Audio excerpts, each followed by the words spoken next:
صلوا على محمد وآل محمد.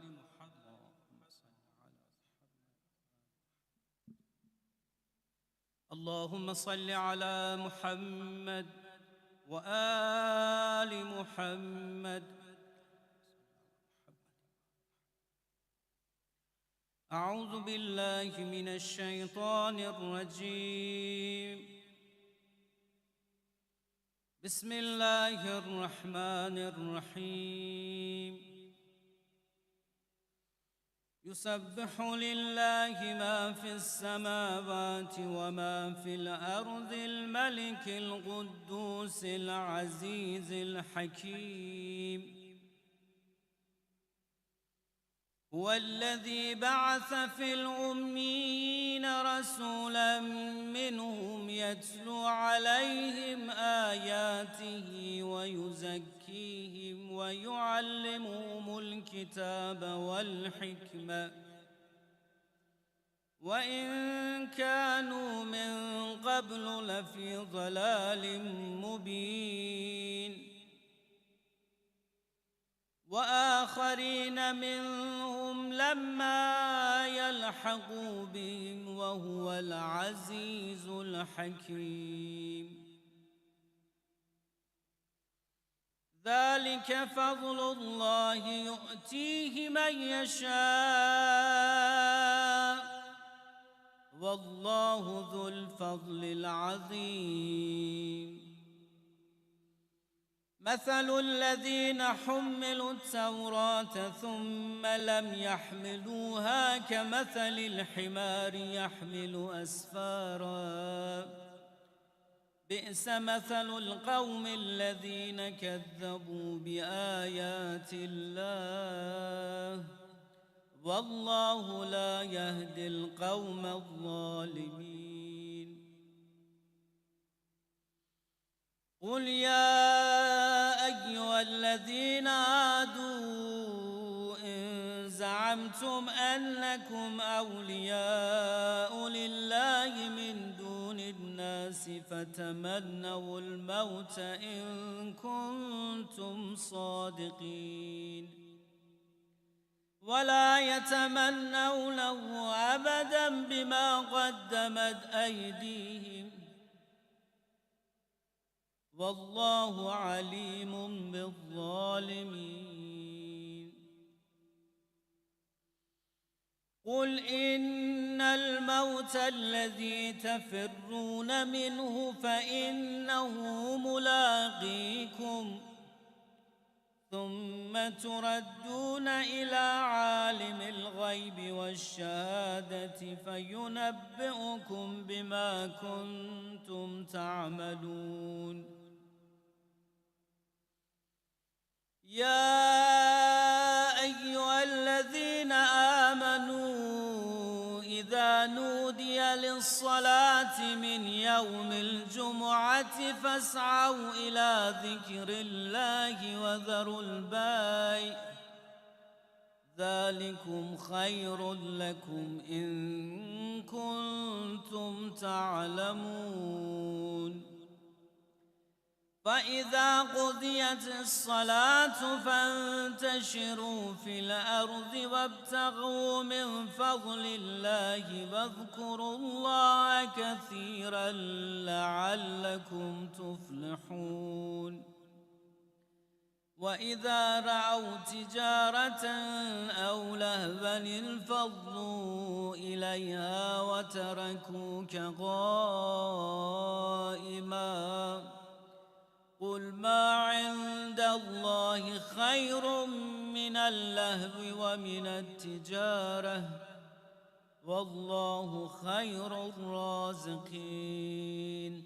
صدق الله العلي العظيم.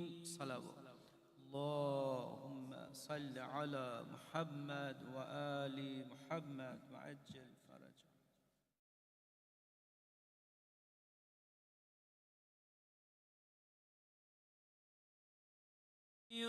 ومولاي ومعتمدي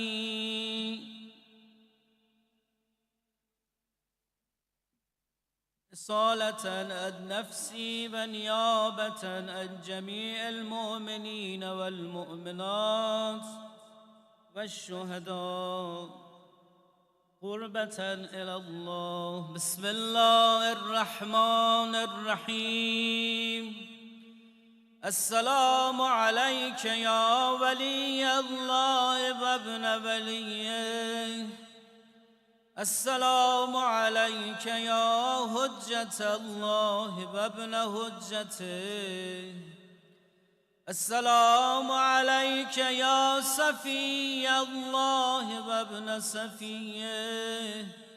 السلام عليك يا أمين الله وابن أمينه. السلام عليك يا نور الله في ظلمات الأرض. السلام عليك يا إمام الهدى. السلام عليك يا علم الدين والتقى. السلام عليك يا خازن علم النبيين. السلام عليك يا خازن علم المرسلين. السلام عليك يا نائب الأوصياء السابقين. السلام عليك يا معدن الوحي المبين. السلام عليك يا صاحب العلم اليقين. السلام عليك يا عيبة علم المرسلين.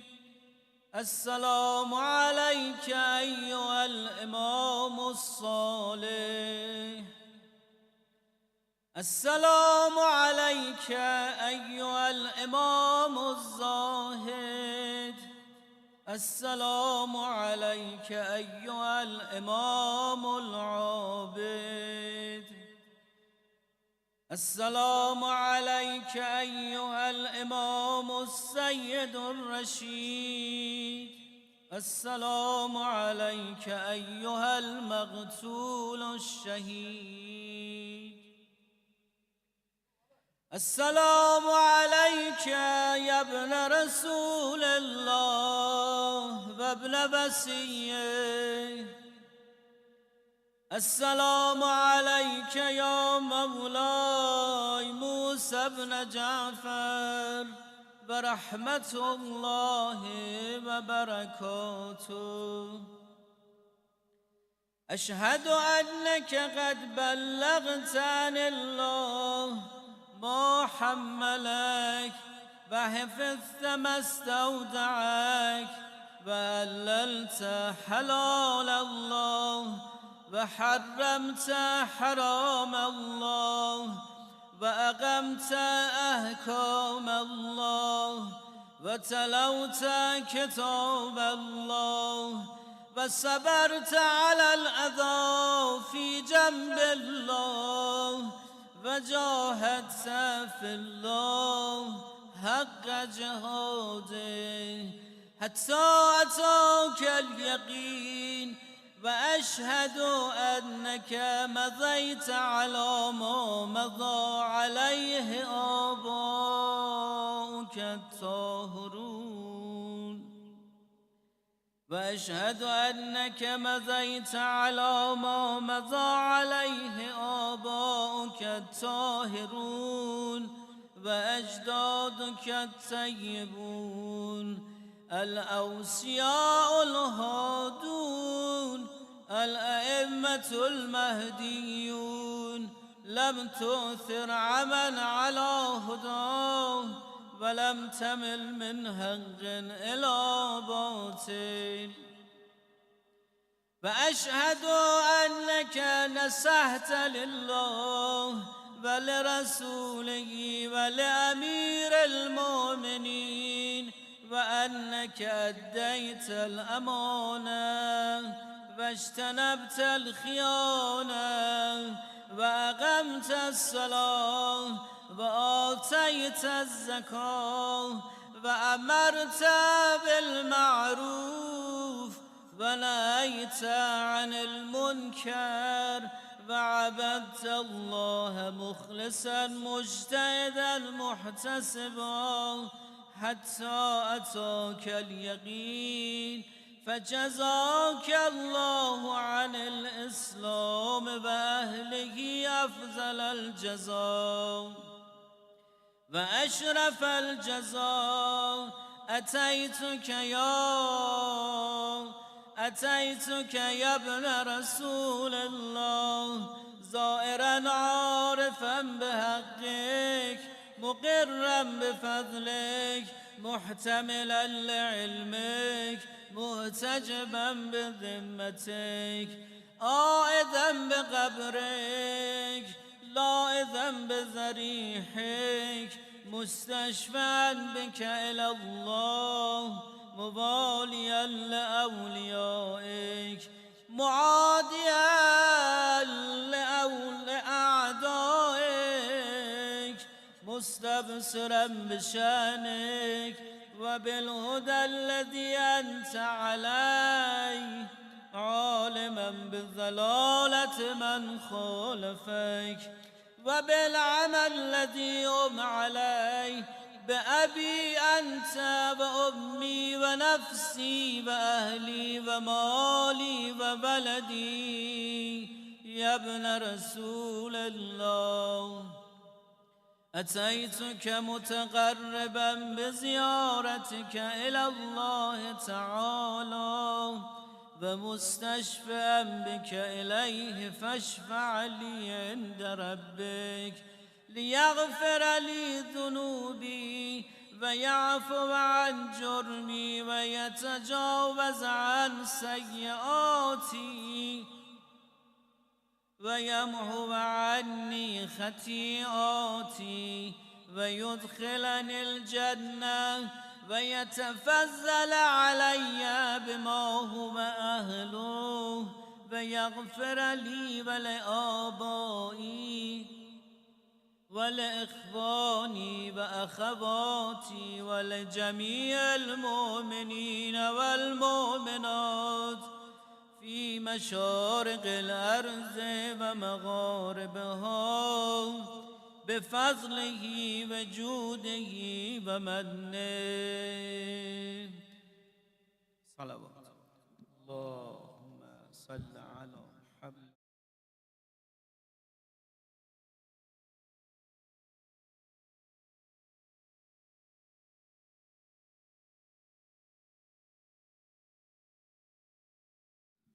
بسم الله الرحمن الرحيم والصلاة والسلام على سيدنا وحبيبنا أبا القاسم محمد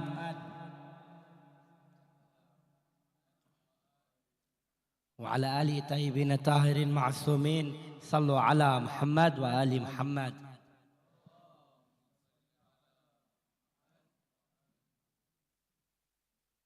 Imagine, oh people, imagine the pain, locked in restraints, bound in chains again, yet even in darkness, his light would remain.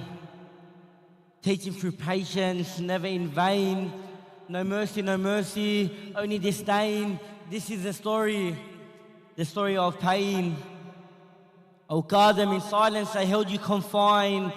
They tried to restrain both your body and mind. Your words were gentle, your actions were clear.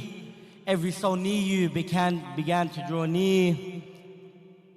No mercy they showed. Your words were gentle and your actions were clear. No mercy, only pain. Your hearts were awakened again and again. But every hardship increased your flame. You taught us restraints could never block the way to serve God fully, night and day.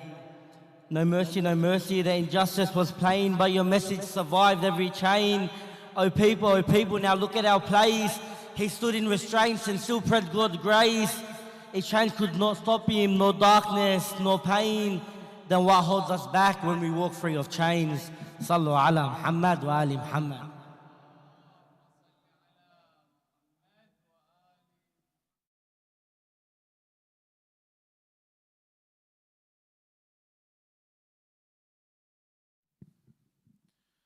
أعوذ بالله من الشيطان الرجيم بسم الله الرحمن الرحيم. Assalamu alaikum, dear brothers and sisters. We send our deepest condolences to Sahib al-Asr wa Zaman as we commemorate the martyrdom of his grandfather, Imam Musa ibn Ja'far. Imam Musa ibn Ja'far was known for some sifat, one specifically being Kadhim al-Ghayth, which means he was known as the one to suppress his anger in the most hardest of times. So inshallah, through Sayyid's speech, we can learn how to suppress our anger, inshallah. If we can please recite 3 loud salawat as we invite Sayyid Abdullah Al-Nakeeb. Salawat ala Muhammad wa ali Muhammad.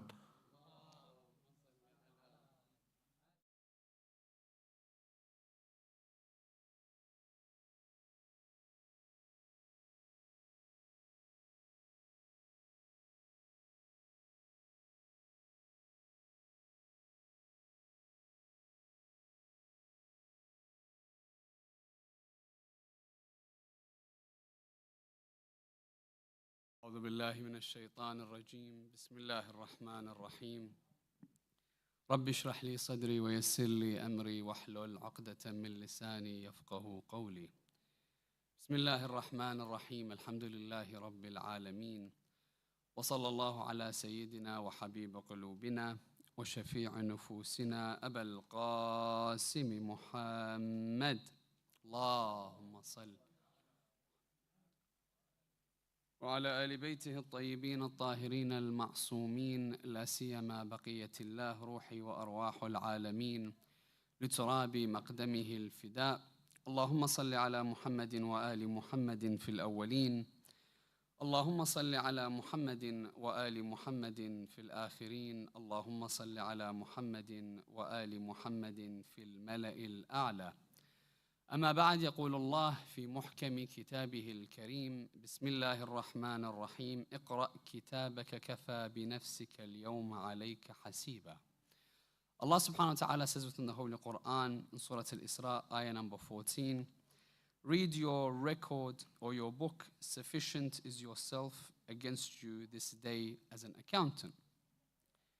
Utilizing this ayah in question to discuss the life of the man that we commemorate tonight, our beloved Imam Musa ibn Ja'far al-Kadhem. Imam Musa's life is known to many that are asked. The reply is always that he spent the majority of his life within the jails, from one jail cell to another until he died in the jail of a personality known as a Sindi ibn Shahak or a Sindi ibn Shahik. Now, when we delve into the biography of Imam Al-Kadhem alayhi salam, we begin to see he was born in a place between Medina and Mecca, and he died, as we know and we stated, in the jail of a Sindi ibn Shahik. How old was the Imam when he died? We know that his age was 55 to 56 years of age when he was given the poison and indeed murdered. But now, how many of his years did he live under the imamate of his father, Imam Sadiq? And how many years was his imamate? And under whose rule did he have his imamate under? And in whose rule was he jailed? These are all things that we need to begin to understand. So we'll find when we discuss his life, we'll find 55 years of age split into two. Those years that were there prior towards imamate and those years that he had imamate in his grasp. Now, prior to imamate was 20 years that he lived under the imamate of his father, Imam Sadiq. And at 20 years, you'll find that he gains the imamate to himself, serving the imamate of how many years? If we said if he's 55 and he gets it at 20, how many years is his imamate? 35 years is his imamate. Now in those 35 years, who were the khalifas of the time that were the tyrants, I should say, of the time? Of those 35 years, and this is very important to remember for the discussion tonight, those 35 years split into three, or majority three different khulafa. The first of which is a personality by the name of Al-Mansur al-Dawaniqi. 10 years of his imamate under that personality. The second is Al-Mahdi al-Abbasi, also 10 years of his imamate was under the tyranny of that personality, which leaves 15 years of his imamate that he served under a personality by the name of Harun al-Rashid. Now this is quite important when you begin to understand the reasoning of why the Imam was jailed and what occurred. Because when we discuss the life of Imam and we discuss this concept of being jailed, why is it so important? Because in Islam, many of us would look at Imam Al-Kadhem's life solely as being jailed. As we said, 55 years of his life he lived. How many of them were in jail? And what was the reason behind it? That's something that we need to discuss tonight. But the concept itself of being jailed, when you go to the traditions, before we delve into the life of Imam Al-Kadhem alayhi salam, Sijn being the word used within the traditions and also within the Holy Quran is one that is quite interesting if you delve into. Why? Because depending on the lens that you look at Sijn, it could be looked at as a lens that is positive or a lens which is negative. Generally speaking, when we speak about Sijn, it's looked at to be a negative connotation, someone that is jailed. For instance, when we go towards the traditions of the extraction of the soul, amongst the traditions that come forward, it says for a believer, it's as if he is removing the chains from this world and is now being allowed to enter the next realm free of the chains that chain him down in this world. Those chains look to be negative. Removing them looks at to be positive. Another example, Imam Ali ibn Abi Talib has, as well as Imam Sadiq, has traditions that say, الدنيا سجن المؤمن والقبر حسنه والجنة مأواه. Meaning that this world or this realm that we live in is a jail or a sijn for a believer. And indeed, his barzakh is his fortress, and the hereafter is that which awaits. Looked at again, this dunya is looked at to be negative. But then, there's some interesting concepts that come forward. As an example, Imam Ali ibn Abi Talib has this statement, alayhi afdal salatu wassalam, which says, من سجن لسانه أمن من ندمه. Meaning, whomever jails his tongue is safeguarded from its negative effects. So now we see, okay, sijn means to chain oneself, to refrain oneself, to protect, depending how you look at it, one's self from the outside. Imam Amir al-Mu'minin says, whomever jails, سجن لسانه, means veils, or in hindsight, protects his tongue from the outside, protects himself from the negative effects. So now, I'm beginning to look at the tradition, some sijn negative, some sijins positive. But if we put it into practice, this world is a sijn, meaning that it's not for us to flourish in, it's but a bridge. You need to go over the bridge in order for you to remove the chains of this world and attain what Allah has promised. But during this sijn, sometimes we need to have a sort of jail on the negative parts of ourselves. Meaning, if I know that within myself or I have a problem which is anger, then I should try my best to jail that part of me that is angry, that is able to affect someone in a negative way, that may be able to destroy relationship, that may be able to say something that I can never take back. I should chain that soul. That violence within me, in times where I often regret it, I need to chain that part of myself. That foul tongue that I have amongst different people, I need to chain it. That imagery that I may have with the imagination, with everything that's occurring in the world and what we are susceptible to on a daily basis and what it creates within ourselves, I need to jail that within myself until that negative part of me dies. And all that remains is that which pleases Allah subhanahu wa ta'ala. So we begin to look at these instances. It depends on how you look at the lens, that it could be a positive or a negative. Because it's very easy living in the West that they are able to chain modesty within us. Sometimes we want to be more modest, but those that are around us, and then the ironic perspective of this is sometimes it's our own Muslim brothers, our own Muslim sisters that make us chain that which Allah wants us to reveal. Whether it's trying to pray on time when you're busy with your friends and out and about, or events occur, whether it be weddings, engagements, whether it be having fun or going out with friends or a football match that you have to pause in order for you to do that which is obligatory. That we have to often, depending on our friend circles, chain that which is good and until it becomes nothing left. When we're out in the West, you'll find it very easy when everything we see makes it difficult for us to reveal our faith. We often find ourselves enslaving that part of ourselves rather than speaking out, speaking against oppression, speaking against tyranny.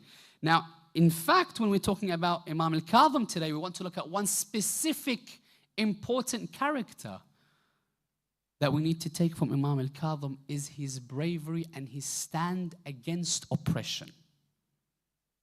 He doesn't allow those around him that were oppressors, that were tyrants, that were muluk in a position of power to dictate how he is to live his life. And that's why when we look at the comparisons within the Holy Quran, whom else do we know of that Allah says, نَحْنُ نَقُصُّ عَلَيْكُمْ أَحْسَنَ الْقَصَصِ, that was jailed, that we can learn from. Imam Al-Kadhem jailed. Chapter 12 of the Holy Quran, there was another personality that was also jailed. A prophet of Allah known as Yusuf. We all know the story of Yusuf, but tonight the comparison will be very interesting. Why are we going to compare Yusuf to Imam Al-Kadhem? Is to see a few similarities. One, because we understand they were both jailed in their lifetime. What was the reason between each of them being jailed?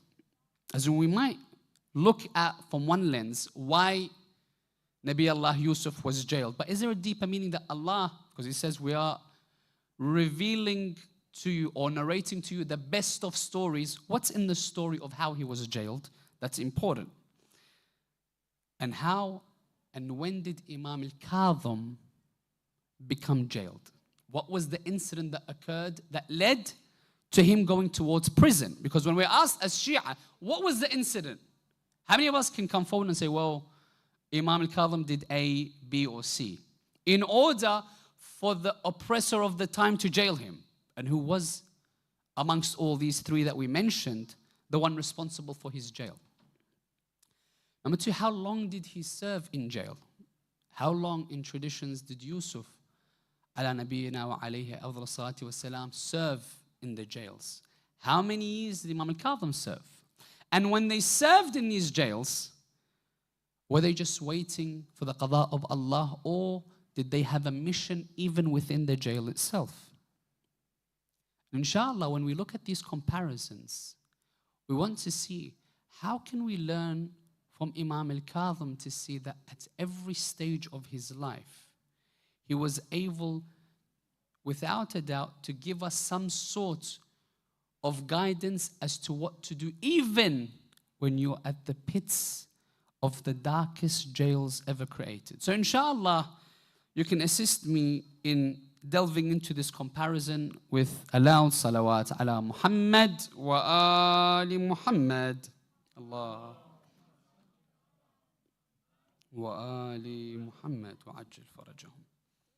The comparison is there. When we delve into the Holy Quran, when we go towards the surah of Yusuf alayhi afdal salati was salam, we all know the story of Zulaykha. She locks every door and every window and she says, hey talak, I'm yours. Do as you wish. The interesting thing that we want to learn, that Allah reveals the story to us. Some people mistakenly have said, look at the love that Zulaykha had for this beauty which was Yusuf. But Allah within the Holy Quran, look at what He tries to showcase us about that type. Not love, but rather lust, and how it can be damaging. Because when you look at it from one angle, that yes, she may have certain feelings towards Yusuf because of his beauty. But look at how Allah is trying to show that that kind of relationship will not last. How? Because at the first instance that a trial would come forward, she would sell him. How? It would say, Surah Yusuf, you go towards ayah number 32. As soon as they ran towards the door, that she found her husband there, what's the first thing she says? Doesn't deny the fact, she sold him straight away. She says, what is done to those that want to harm the sanctity of your family? Straight away. What are you going to do to him? So you're the one that locked everything, you're running after him. So-called love.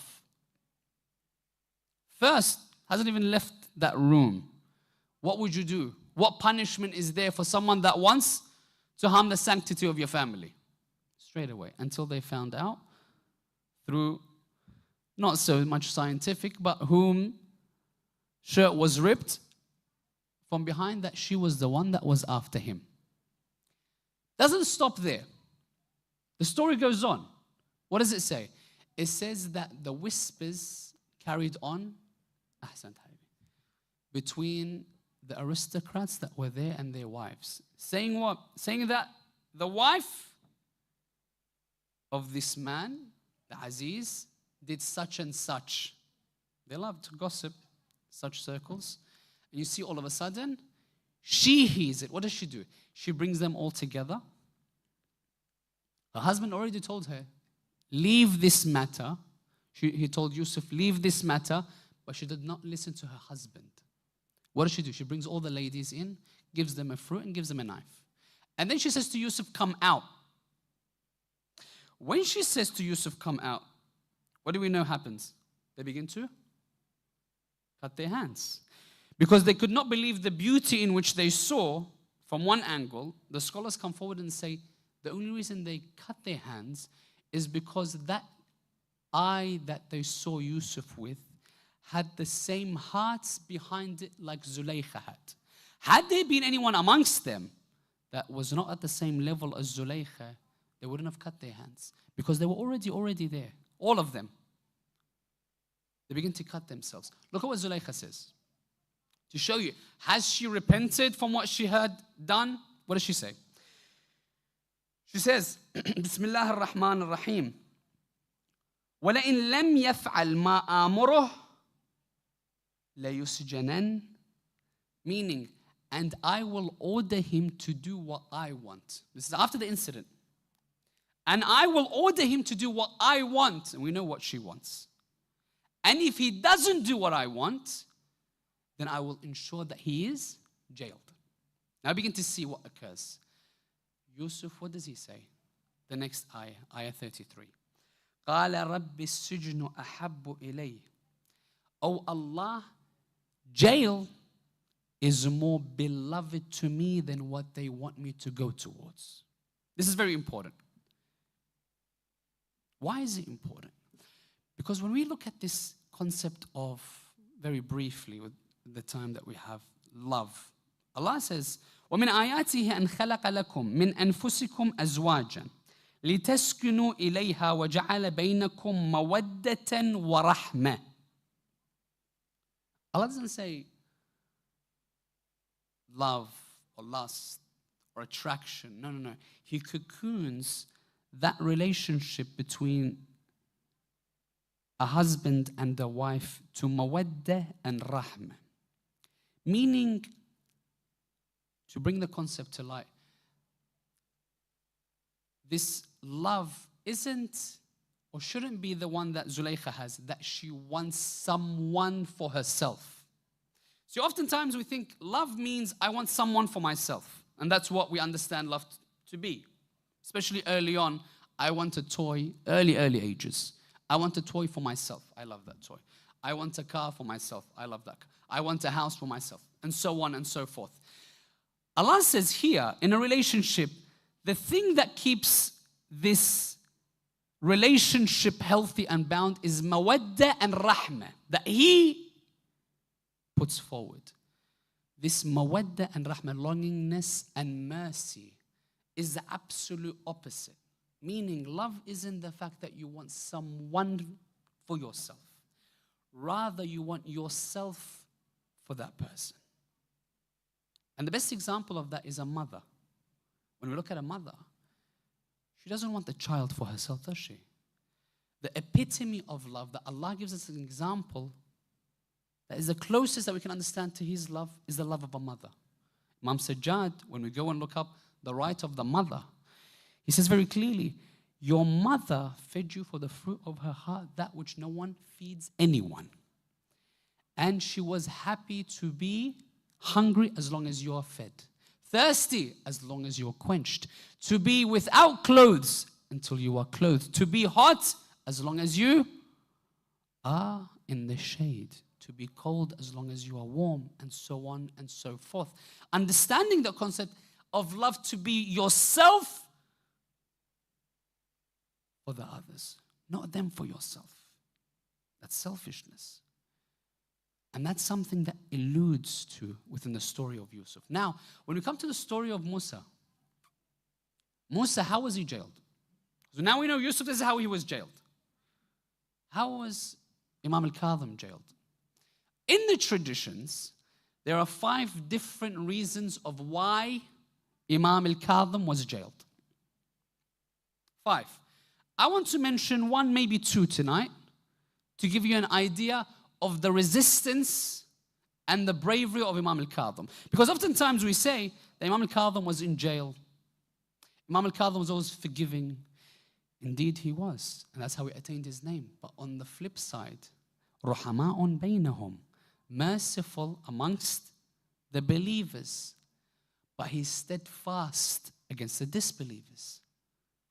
أشداء على الكفار رحماء بينهم.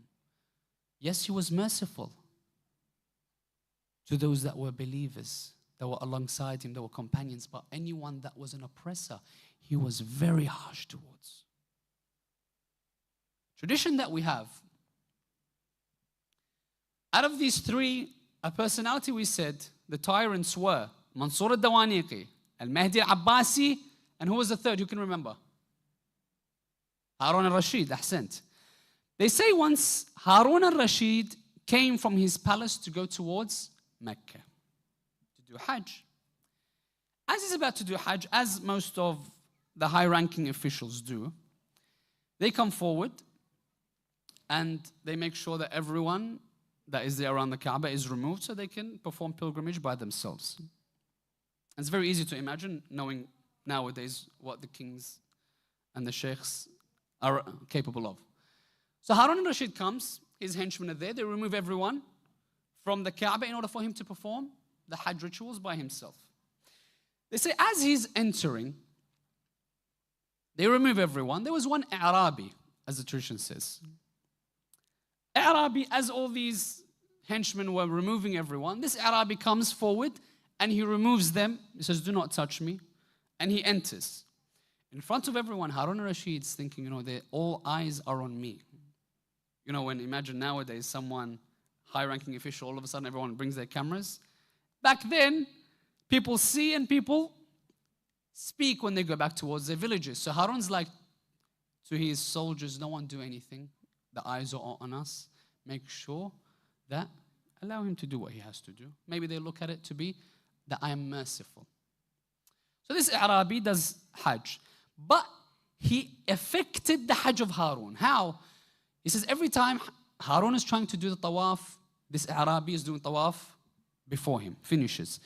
Harun's about to touch Al-Hajar. This Arabi goes towards the Hajar before him. He's about to go towards Maqam Ibrahim. He's about to pray. This Arabi goes in front of him. Allahu Akbar, begins to pray. Really affecting the Hajj of Harun al-Rashid. So now, he's finished his salah. The Arabi's gone back to his tent. Harun's returned back to his tent. So Harun's still, a Malik. And Harun, if we begin to read about what Harun had, they would say that a rain cloud would come in the Khilafah of Harun. And he looks at the rain cloud and he says, "Oh, rain cloud, go wherever you want, east or west. Wherever you rain, you're going to rain on anywhere that is the ownership of Harun." Imagine how wide his Khilafah was. So Harun returns to his tent. This Arabi goes back towards his tent. He tells his soldiers, "Go and get me the Arabi that affected me in my Hajj." So they go towards the tent of this Arabi. They enter. So they see this Arabi surrounded by people, of them taking barakah from him, of them asking him a question, of them sitting under him like students. So he's like, who is this personality? So the soldier, as a messenger does, comes towards this Arabi and he says to him, "Oh Arabi, the Malik has called you to his presence." So the Arabi looks at him and says, "Mali hajatun bil Malik." I don't have anything that I want from this king of yours. If he has something that he wants to ask from me, let him come. Harun, he's addressing. He says, he wants something, let him come to me. I don't have anything that I need from him. So as a messenger does, goes back to Harun, tells him, "By the way, Harun, this is what he told me to do." So Harun's like, I don't want to act in such a manner that everyone's going to speak about. I'm in Hajj, there's sanctities here. He goes, "It's very interesting. Let me, as all politicians do, try to ease the situation to see." But he goes, "This person's interested me. Who is this person? What's his secret?" So he says, "Let's go." So he leaves his tent. Harun goes towards the tent of this Arabi. As he enters, he asks this Arabi, he says, "Do you give me permission to take a seat next to you?" Look at how this Arabi replies to Harun, the Malik, the Khalifa of the time. He says, "In shi'ta fajlus, wa in shi'ta fadhhab." And if you want to sit, sit. And if you want to, basically saying, go away or get lost, then go. This is the house of Allah, it's not my house. So all of a sudden, all this, sometimes you've just pushed too many buttons. All of a sudden, Harun's angered. He says to him, "Oh Arabi, do you know the punishment of those that try to inflict any sort of harassment or try to, have their effect in one way or another towards the Malik?" Basically saying, be wary. I'm the Malik at the end of the day. Don't talk to me like that. The Arabi, how does he reply? He says, "A'lam, I know the punishment, but I am worthy and I understand and I want to test you." So he says, "I'm going to ask you," look at Harun. He says, "I'm going to ask you a question. If you do not respond to this question, then I will make sure that your blood is going to be one with this soil." One of his soldiers says, "Ya Malik, da'hu lillahu lil bayt." Oh, Malik, it's like there's public eyes everywhere. Leave him for Allah and gift him towards the house of Allah. So the Arabi looks at them, he goes, "I don't know which one of you is more ignorant than the other. One that thinks he can bring the ajal of Allah forward, or the other one that thinks if the ajal is here, he can remove it. Which one?" Again, Harun becomes angered. He goes, "Listen, I'm going to ask you. If you do not reply, I will kill you here in front of everyone. I don't care. I'm the king at the end of the day." So the Arabi asks him, he says, "Su'al, do you want to question me? A question just to test me? Or do you want to ask a question to learn? Muta'annitin or muta'allim? Do you want to learn or just to test me? Jadal." If he says jadal, that's not allowed in Hajj. It means that his Hajj is void. So now he just cocoons him. He says it has to be a question where he wants to learn from. So he says, لا, سؤال متعلم. He says, no problem. If you are truthful that you want to learn through your question, then you need to sit in front of me like a person asking a question should. Imagine Harun, the king of the time, with the kingdom that he has, sitting on his knees in front of an Arabi, in front of his soldiers. He says, Sel. Ask. He asks a question, he says, Ma farduk. What's your obligation? So he says, Sa'alta mas'alatak. You asked your question. Fasma'. Because you've asked your question, now listen. He says, Al-fard wahid. Al-fard is 1, and 5, and 17, and 34, and 94, and from 12, 1, and from 40, 1, from 200, 5, from 1, 1, واحد من واحد, وفي الدهر واحد, and in your lifetime 1. He goes, hold on. He says, I've asked you a question and you're beginning to give me an answer through numbers. سألتك فتعد علي الحساب. وهل الدين إلا الحساب? Isn't that our religion? Accountability. بسم الله الرحمن الرحيم. اقرأ كتابك كفى بنفسك اليوم عليك حسيبا. That this whole religion is you being accountable. You find your deeds is this much of a weight in your book or in your scales.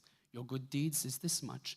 And you need to make sure the balance is in favor of your good deeds, not your bad. That's why the hereafter of the names is Yawmul Hisab, the day of accountability. He says, okay, then give me the answer. He says, not that simple. Give me Burayda, they call it, which is a known amount that is inside a bag, coins. He says, سألت مسألتك. He says, the fariḍah that's 1 is Islam.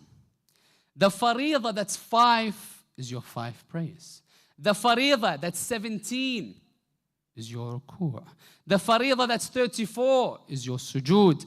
The fariḍah that's 94 is your tasbih. Subhanallah, subhanallah, subhana rabbiya, subhana rabbiya. He says, min ithna ashara wahid. From 12, there's 1. He's saying from the 12 months, your fariḍah is 1 month that you have to fast. From 40, 1. Says if you have 40 gold coins, 1 fariḍah is fariḍah to zakat ala al-dhahab. From 200, there's 5. If you have 200 silver coins, 5 of which is the fariḍah of zakat. وَوَاحِدٌ بِوَاحِدٍ. 1 from 1 is النفس بالنفس. وَفِي الدَّهْرِ وَاحِدٍ. In your lifetime 1 is fariḍatul hajj. Saying to him 1 from 1, if you kill me right now means what? That you have to die. Because wahidun biwahid is one of the fara'id. This interaction that ridiculed, and it's further on, this is just the start of the conversation between this Arabi and Harun. Leaving the conversation, this Arabi tells him, that's so interesting because I heard from someone that heard from Rasulullah that whomever rules over a community needs to have the intellect that's higher than everyone else in order for them to govern them. Again, ridiculing Harun. As he left, it said that he began to ask his soldiers, because back then they didn't have Ayatollah Google where you can search someone's face and you see what they look like. He asked his soldiers, who's that man? He says, that person is Musa ibn Ja'far, ibn Muhammad, ibn Ali, ibn al-Husayn, ibn Ali, ibn Abi Talib. You begin to see now. From Mecca, he goes to Medina. At the grave of Rasulullah, he enters as a king with his guards. He says, Assalamu alayka ya ibn al-am. Because the Abbasids came from Abbas, as in the uncle of the Prophet. Bani Abbas from that lineage. He says, Assalamu alayka ya ammah. Praise be to you, O Assalamu alayk, peace be upon you, O uncle. Coincidentally, who was there? Musa al-Kadhem. He gets up and in a louder voice says, Assalamu alayka ya abata.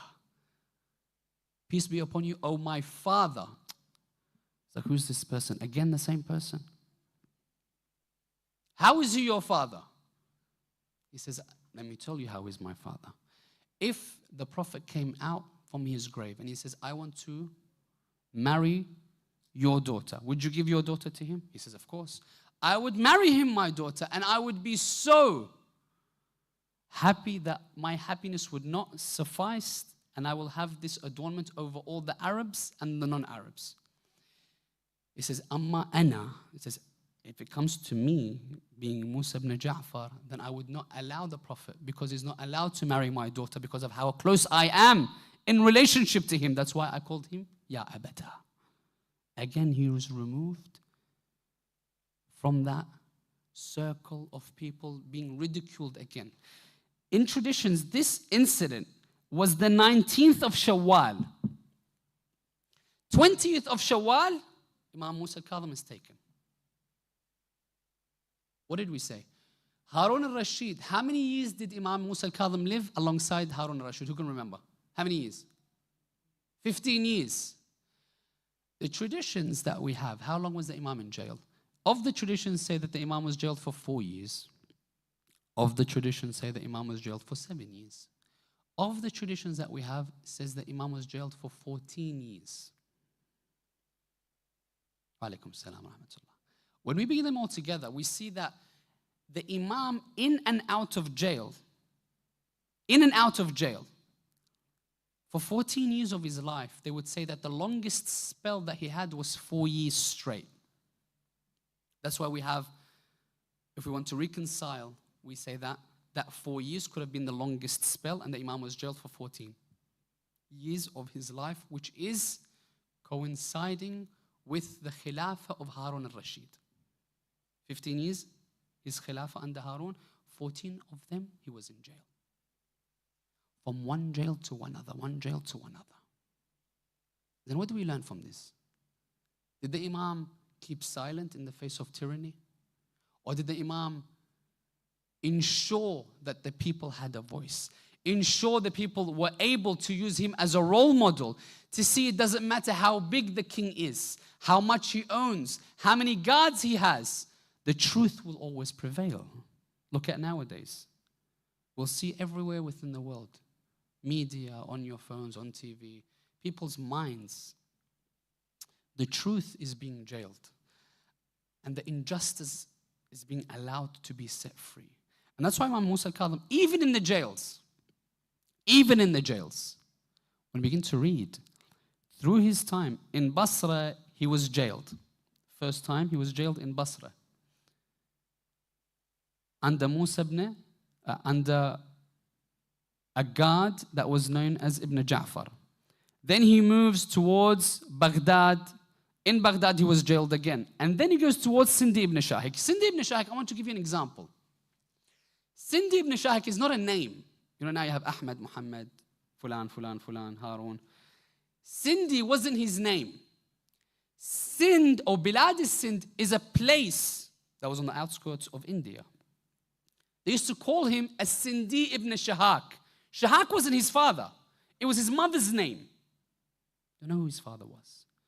Shahak was a dancer in the courtroom of Harun. So you can imagine that the Khalifas of the time, they would pluck these personalities at a young age, whether it's through captivity, through war, through whatever. At a young age, they are everything to them, building them up, that they rely on the Khulafa so much that they worship them. Whatever they do, whatever they want, they're at their service. To give you an example of the jail, because at the start in Basra, Imam could still give fatawa. People used to come in groups to learn from Imam al-Kadhem in jail.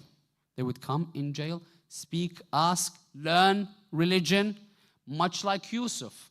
Even when he was in jail, he was preaching the message of Allah subhanahu wa ta'ala.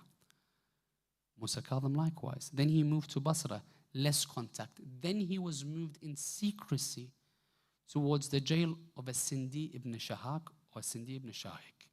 Just to give you an understanding of this jail. This jail was unknown. No one else was in there. It was built alongside the palace of a Sindi ibn Shahik. It was, in an understanding, a cellar that was so deep that it rotated. The only way you could enter through the top, and it would go down in a spiral. You go a little bit off the edge, you'll fall all the way down. A spiral all the way down. Couldn't sit anywhere on the stairs. Until you get to the very bottom, you might have a meter, meter and a half, maybe to sit, maybe to pray. They would say that it was so dark in the bottom that if you would raise your hands, put it right next to your face, you're not able to see it. The only time you could breathe or see any light is if you climb all the way back up again into a little open space to breathe or to see any form of light. That's the jail Imam Al-Kadhem was in. They would say anyone wouldn't last a day, 2 days, something would happen to them. Mentally, physically. Third day, they bring him out towards his family members. So when Harun takes him towards the Sindi ibn Shahak, and he lasted so long that they had to poison him to kill him. Imagine what he went through. But the comparison there is where? That interestingly enough, the reason why Yusuf was jailed because of a lady. Imam Musa al-Kadhem, in his jail, Harun sends a lady, as we know the story. He says to his soldiers, find me the most beautiful woman that is there in the palace and allow her to adorn herself and send her in the cellar of Musa ibn Ja'far. Look at the comparisons now all of a sudden. Yusuf and the comparison of Imam Al-Kadhem. Yusuf is running away from this lady. Harun pushes a lady that's adorned inside the cellar where Musa al-Kadhem is in. 1 day, 2 days, they come back. Where's the lady? Because they can't see her anymore. But they see a cloth on the floor. They look closer. There's one, Imam Musa al-Kadhem, we understand that that's his cloth. But there's another cloth on the floor. They come closer and they hear the words, Quddusun subhanaka subhanak. Glorifying Allah. They look closer. It was that lady that they pushed from the palace that was a dancer, had no religion. Moments she spent with Musa al-Kadhem, look what she becomes. Just want to show you the comparison. Doesn't matter what circle, a gem is a gem. You put that diamond in dirt, you take it out, it's still a diamond. You take that diamond, put it in sand, put it in anywhere, it's still a diamond. Musa al-Kadhem in any place is able to shine. Yusuf likewise. Let's take from that example, not the example that anyone that goes anywhere changes to become like the environment that they're in. We want to take that from the story and the comparison of Imam Musa al-Kadhem and Yusuf to take 2 things from tonight. The first of which is to ensure that our surroundings pleases Allah. That we begin to understand that relationships, especially the ones that Allah speaks about, that are bound on the pillars of mawadda and rahmah as upholded. Because now, too often do we see that people run towards the look of the other person, rather than understanding what's their religion, what's their connection with Allah, what do they know about Islam, how much do they practice, who are their friend circles. Doesn't matter. It's the way I look, the way she looks, and that's all I need to ask questions about until it's too late. The story of Yusuf tells us no. Make sure that you do further research, understand each other and where you stand in the eyes of Allah subhanahu wa ta'ala. I end on this note, my brothers and sisters, and taking from Imam Musa Al-Kadhem, let us not remain silent on oppression and tyranny that's happening around the world. If we are able to voice in any way, shape or form, let us voice the same manner in which Imam Al-Kadhem voiced. So inshallah, as we end the lecture for tonight and we go towards the musibah of Imam Al-Kadhem, please assist me in welcoming Mullah Ahmad Rashid to the stand with 3 of your loud salawat ala Muhammad wa ali Muhammad.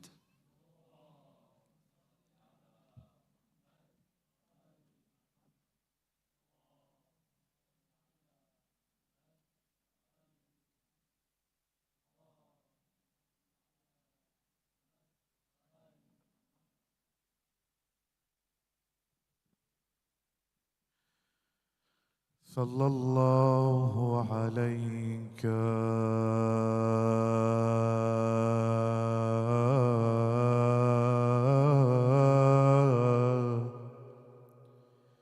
يا سيدي ويا مولاي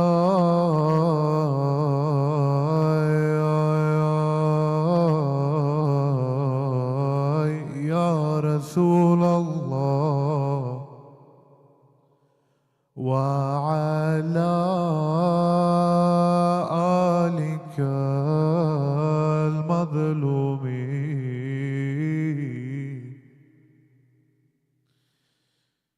صلى الله عليك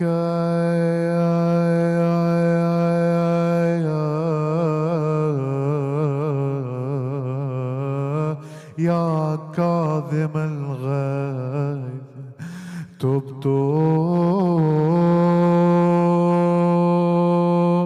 وطابت الأرض التي فيها دفنتم فيا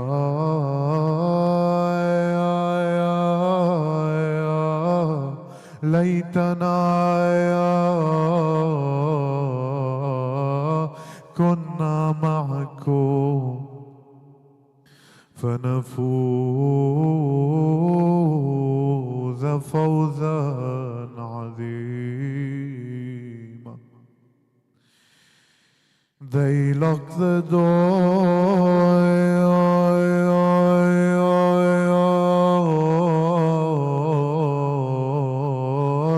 yet the heavens remained open. They chained his head,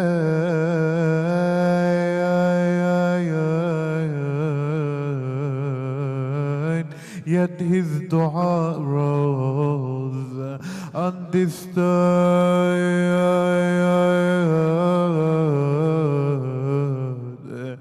They darkened his cell, yet his sajda was filled with light. And as the years passed, the chains grew heavier.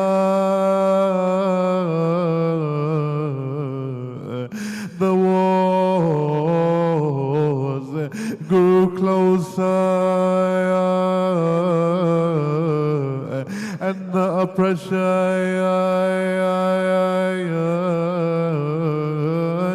on Ahlul Bayt grew more and more, until Baghdad and its people were witness.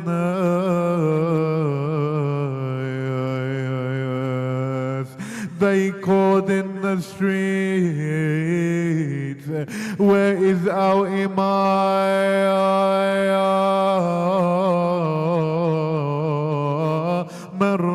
Rafidiyya?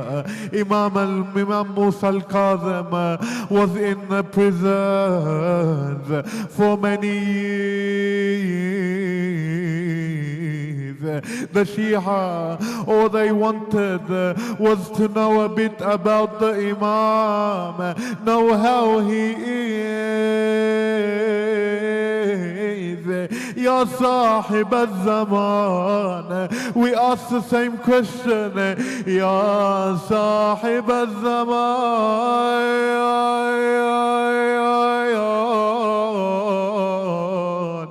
How are you on this evening? Will you respond to ayahs? Or are our sins in the way? They would keep calling, where is our Imam?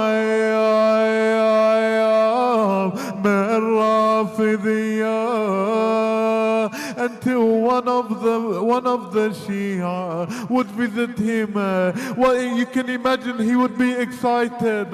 What would be the first question they asked the Imam? Ya Imami, Aymta al-Faraj,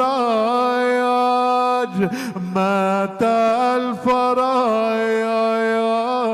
Ya Sayyidi, when will you save us, my master? He would reply, on the bridge of Risafa, on the bridge of Baghdad, on Friday afternoon, I will attend to this place. I will attend to the bridge. He would go, he would inform all the Shia. You can imagine this, the Faraj has come, the Shia get their Imam back. They all entered the street on the Friday. But how was the Imam brought to them? They waited, they didn't see anyone at all. They all began to become confused. They all would begin to weep. Where is our Imam? Until they see 4 men carrying a body on a wooden piece of wood. They would go. There would be a man crying out, Hada Imam Rafidiyah. They would all attend to the body, weeping. Some would recognize him, some would not. The ones that recognized him would call wa Imam wa Sayyida. There was a man by the name of Ali ibn Suwaid. He would ask a doctor, oh doctor, see this man, tell us how he has passed away. The doctor would begin to feel his hands, begin to feel his stomach. He would call, does this man have any family? Why is this? Because this man was poisoned.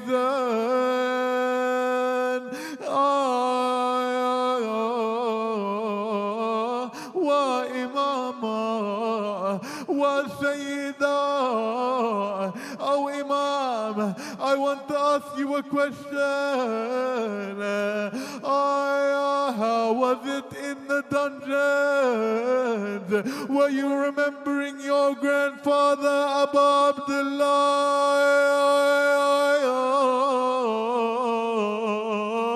As you died, as you were martyred all alone, did you remember the call of Zainab, as she stood on the dial, calling wa Husayna wa Shahida wa Madluma? Imam Ali ibn Musa Rida would call out wa abata as he performed the rituals of the burial. Wa Imam, he would remember his grandfather as he performed the rituals.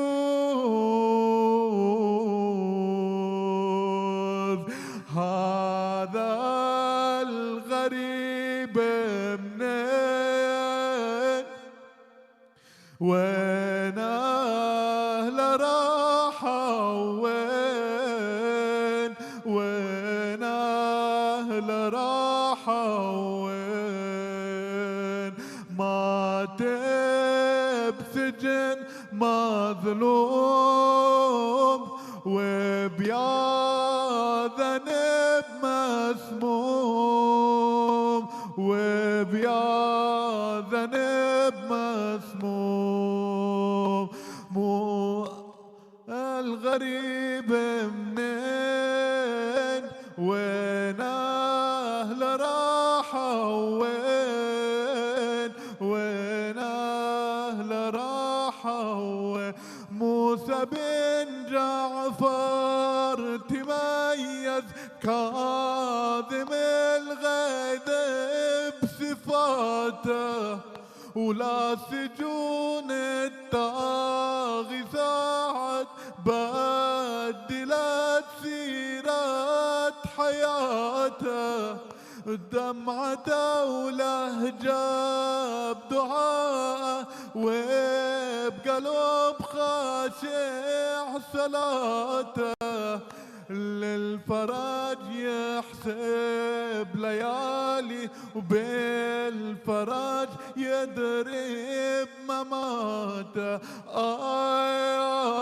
ليش بسجن هارون قضى العمر مسموم وبيا ذنب مسموم هذا الغريب منين وين أهله راحوا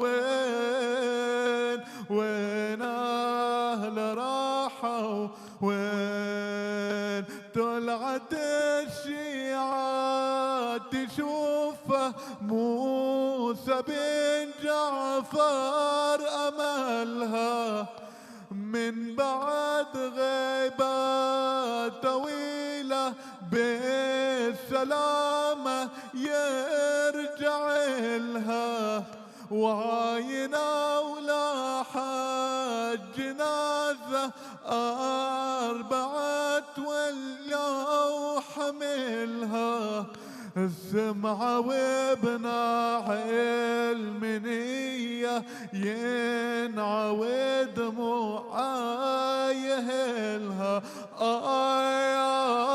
صاحة ويناعي صار وش عندك من الأخبار وش عندك من الأخبار تنعب حزن وتحوم وبيا ذنب مسموم وبيا ذنب مسموم اللهم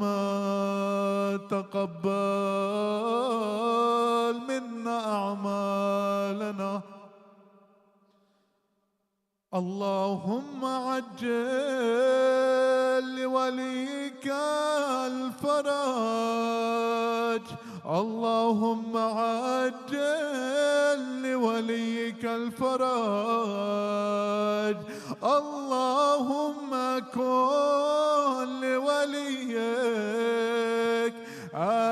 الحجة ابن الحسن صلواتك عليه وعلى آبائه في هذه الساعة وفي كل ساعة